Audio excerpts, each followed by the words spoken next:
Hey everyone, Rob here, and I got some updates on what's been going on here in Iceland with regards to the volcano. And there's some new updates coming out of the meteorological office today, March 25th, and they updated everyone 1 hour ago at 3 p.m. Now you may have noticed that I'm not posting all the time, not every single day. Two reasons for that. Number one is it's kind of been same old with regards to this eruption. It's different from the previous ones though, because, well, it's still going on and the other ones died out after a day or two. But I just want to make sure that I'm not flooding people with needless information. Funny enough though, I didn't do a post. I did a post last week, just a couple days ago actually. And I was talking about, of course, the volcano pushing lava towards one of the roads and towards the sea. And I had comments saying that the eruption was already, finished and I should check my facts. But to those of you who sometimes question things, I try not to sort of mislead the audience on what's going on. Trying to use the most recent, up-to-date facts, and sometimes I could be, a little bit late. I could be posting this and, 20 minutes ago, based on the information, between when I was collecting it till now. Something could have happened, but of course I try to be as up-to-date and as accurate as possible. But I am human, I can make mistakes, so put it in the comments if I do say something wrong or there's new developments that I'm unaware of at the time of posting. But back to the volcano.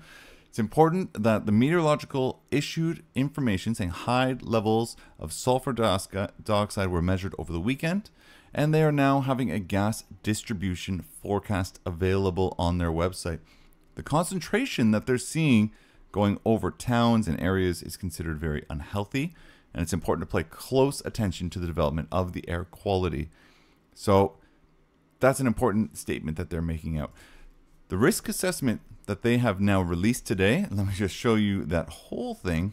If you've been following, it's kind of looked like this, and today they've released this one, remains unchanged. And the reason it's unchanged is because the eruption is still ongoing.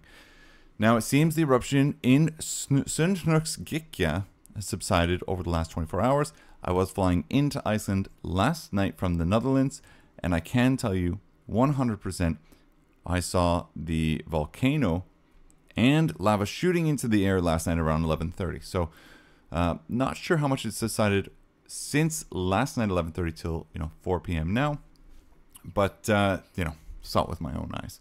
They say crater activity is lower, possibly extinguished in the smallest craters, but there were 7 in total. The eruption turbulence has decreased very slowly over the past few days. The main lava flow does flow from the craters first to the south and then turns to the west. Now, over the weekend, lava continued to flow into Melhólsnæmið, that's a hard word, and has now filled it, but continues to thicken closer to the craters.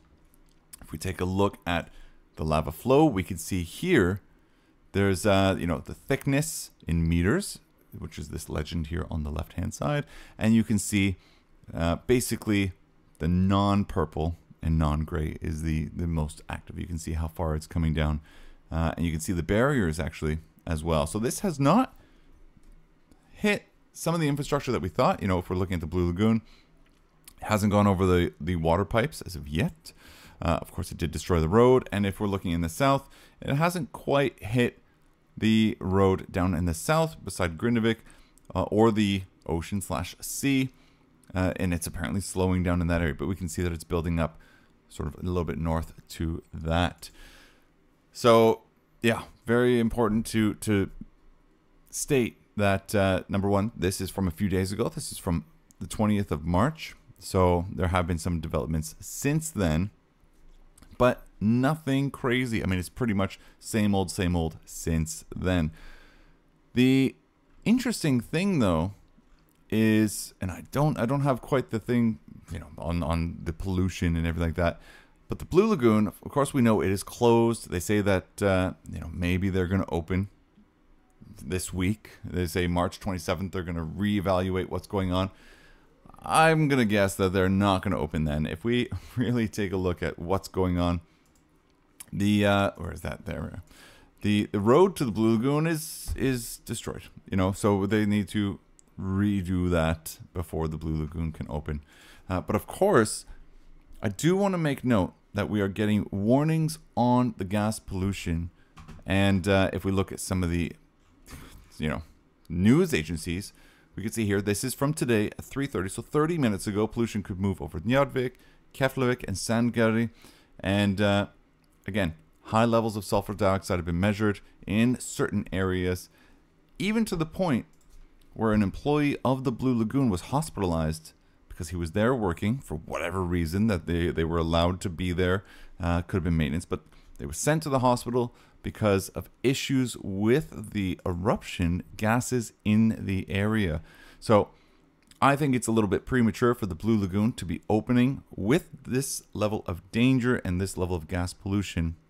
I mean, it was just a couple days ago, people, I believe it was near the Keflavik area, Sandgerði or something like that, close to the eruption, but in the southernmost area, they were told not to leave their houses, to keep all the doors, windows closed, and this was because of the pollution and the gas pollution coming in from the area. If we take a look at the seismic activity, though, very, very little. So we can see here, this is the Reykjanes Peninsula. Of course, there's not much going on. It's very calm. But if we take a look at Iceland overall, we do have some bigger eruption, bigger earthquake, not eruption, a bigger earthquake that occurred in Askja in the, sort of north of Vatnajökull National Park. So something that, this is something that we've covered before. This green star here, it's another volcanic area, and people have been saying that it's going to erupt any minute. So that could be something that we look at as well. If we take a look at some of the air quality, and this is Loftgæði, but if we switch to English, we get a better idea of what's going on. We can zoom in over here. If we look in the Reykjavik area, we can see the graph over time. And of course, you don't want it to be over here. You can see this was today. We get higher particulates, and you can sort of select which you want. You can hover over it and tells you the gases. So hydrogen sulfide, SO2, sulfur dioxide, everything that you want. You can take a look at the area and see what's going on. If we go down to near the eruption site, of course, particulate matter is much higher, and we can see here on the graph, huge levels are coming up over the past couple hours, but then dropping down pretty quickly. So it's just, again, something to keep in mind if you're going to be going in the area. You do need to be aware of the dangerous gases, and this extends to the Blue Lagoon as well. You can always visit this site here, Loftgæði. I mean, it's a very difficult word, but if you look or just Google air quality Iceland, you should be able to get this map, and it'll give you an idea. You can see the legend down here on the right. There's, green, and then it goes to red, which is very bad. But overall, in Iceland, things look pretty good, and we have all the stations there. So that's pretty much it for the news. Again, the eruption is just still ongoing. There's not much more to say other than that. Seems to be slowing down, but this is different from the eruptions that we've seen in this series in, December, January, February, we're now March. 4 eruptions in 4 months, of course, earthquake series, and there is reports that the land rise is still occurring. And they're just saying that all of this might signal that this eruption is now being fed from a lower chamber rather than the higher one, which means that it could last a little bit longer than we're used to. The good news is, it seems to be slowing down. It's not spreading out as much, and it's not going to the sea, because that would be not so good for flights and everything like that. A lot of people are saying, come to Iceland. I second that. This is not going to be ruining your vacation. This does not impact flights whatsoever. If the Blue Lagoon opens this week, yeah, I would say maybe choose Sky Lagoon. But in terms of Iceland, definitely come here. There's a lot to see. And if you're lucky and it's kind of cloudy, you'll be able to see this red glow.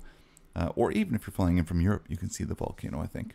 So take a look at that. That's it for now. Thank you so much for watching. And, I'm always going to keep you up to date on latest news regarding the eruption and other things Iceland. So be sure to subscribe if you haven't already. Thanks so much.